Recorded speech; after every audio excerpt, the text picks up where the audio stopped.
I'm a millionaire, but nothing I've experienced prepared me for that scene. While driving down an empty highway, I saw a young nurse collapsed on the asphalt, and a rattlesnake coiled around her arm, ready to strike. At that moment, I realized that one decision of mine could save or destroy a life. What happened next still gives me chills. At the end of the video, comment on what you thought of the story, give it a rating from 0 to 10, and tell me what city you are watching from. I really want to get to know you better, so subscribe to the channel and support my work. There are nights when luxury feels like a punishment. I was driving back from San Antonio that Tuesday, steering my armored SUV down the highway that cuts through the West Texas desert, when I realized I had taken the wrong detour. Roadwork, poorly marked signs. The GPS insisted on a route I didn't recognize. I thought about turning back, but exhaustion outweighed caution. I kept going. At 44, I built a fortune in real estate out in the country.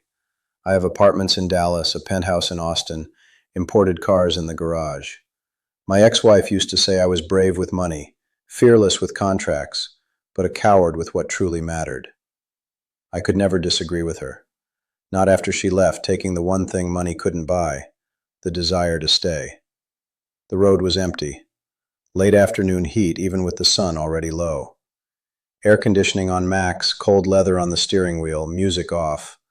I liked the silence. Or I had learned to like it because it was all I had left. That was when I saw the motorcycle parked on the shoulder, and the woman next to it, standing, arm raised in a strange position, motionless.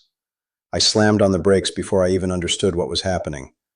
When I stopped the car and got out, I saw it, the rattlesnake, coiled around her forearm, head raised, tongue vibrating in the hot air. The woman breathed slowly, eyes locked on the serpent, sweat dripping down her neck. She didn't move, didn't even blink. My body froze. Ever since I was a kid, I've been terrified of snakes. A phobia I never overcame, one that leaves me paralyzed even when I know I should act. I saw a copperhead in my grandparents' backyard when I was 8 and stood frozen for minutes that felt like hours. My dad had to carry me inside the house. But there she was, and the rattlesnake too.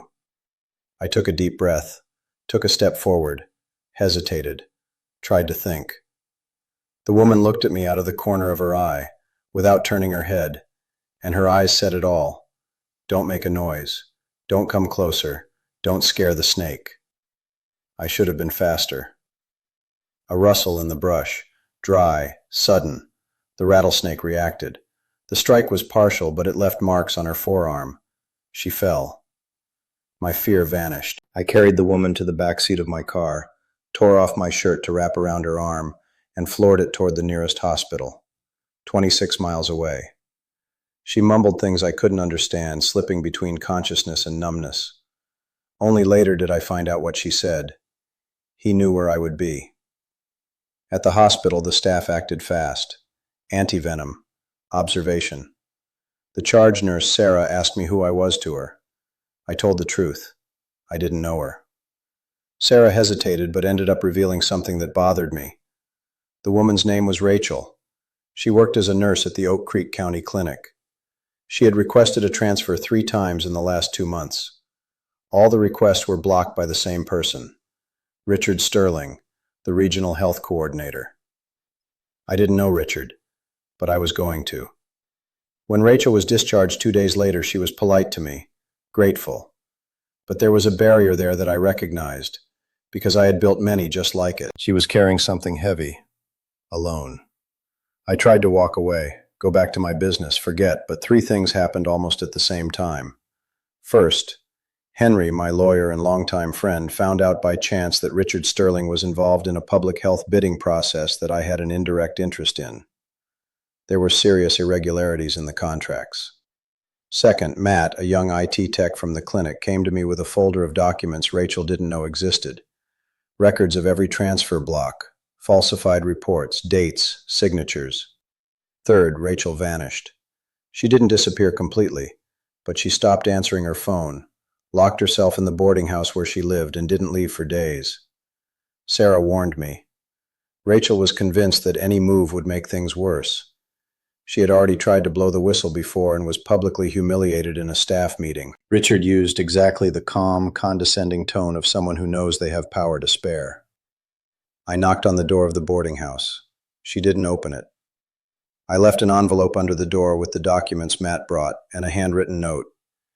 You are not alone, but the choice is yours. Rachel read the documents 3 times, cried. Then she called me. What came next was a silent war, fought in forms, meeting minutes, and department hallways. The kind of war Richard had mastered for years because he had built alliances where no one thought to look. Peter, his direct assistant, was loyal out of fear, not conviction. That was a fracture that could be exploited. But Richard noticed something had changed. He found out I was asking questions around the departments. He reacted with the only tool that always worked: public humiliation. He called a local press conference and, without mentioning names directly, insinuated there was a disinformation campaign against the regional coordination, driven by the private interests of businessmen who wanted contracts denied. The camera focused exactly where he wanted. My name wasn't said, but the town got the message. I lost 2 contracts that week. My partners called, nervous. Rebecca, my PR manager, suggested backing down. Even Henry wondered if it was worth it. Rachel watched it all from the clinic, with her forearm still showing the mark of the bandage, and thought she was right. Any move makes things worse. She almost gave up. Almost called me to say she was wrong to trust me. That was when Andrew showed up. A veteran doctor from the neighboring clinic, a quiet man of few words, who had known Rachel since she was an intern. He brought something no one expected, a recording, made accidentally on a forgotten phone left on during a staff meeting 2 years ago. Richard's voice, clear and unambiguous, instructing Peter to block transfers of employees who caused problems. Rachel was on the agenda, by name. Peter, when discreetly confronted by me with a copy of the recording, broke. Not out of courage, out of fear of what Richard would do to him when he no longer needed him. He signed a statement. He trembled as he signed it, but he signed it. The plan Rachel and I put together took days. She insisted on every detail because she knew the system from the inside, knew where the loopholes were, knew what Richard wouldn't expect from a young woman he had spent years treating as invisible. I learned in that process that the kind of courage I thought I had, the courage to stop the car, to not run away from a rattlesnake, is much easier than the courage to stay when the danger has no venom or rattle. At the regional public health meeting, with administrators, local press, and state board representatives present, Rachel asked for the floor. Richard smiled when he saw her stand up. The smile of someone who thinks they know what's coming next. He didn't know. She presented the documents. Andrew confirmed the authenticity of the recording. Matt projected the transfer block records with dates and signatures. Peter was present. When Richard looked at him seeking support, he found only averted eyes. Richard lost control. He started justifying himself loudly with a journalist's camera pointed at him. Every word he said tightened the knot around his own neck. The room fell silent. The kind of silence that out in the desert precedes a rain that hasn't come in a long time. In the following days, Richard was suspended from his position pending an administrative investigation. The humiliation was public, complete, done with the exact same tools he had used against Rachel for years. Her transfer requests were approved. She chose to stay. I left after a quick coffee at the clinic. Brittany, the receptionist, mentioned to Sarah that that man looks like someone who doesn't know he's in love. Sarah just smiled. Over the following months, I drove down that highway more times than my route required. Rachel never asked why, but she always left a coffee waiting when she heard the SUV's engine on the curve.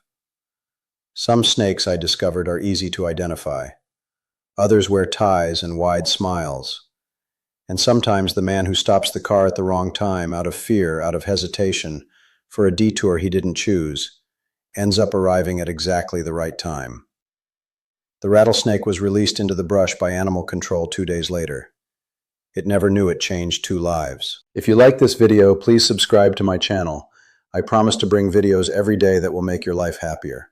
Comment what you thought of my story, giving a rating from 0 to 10, and thank you very much.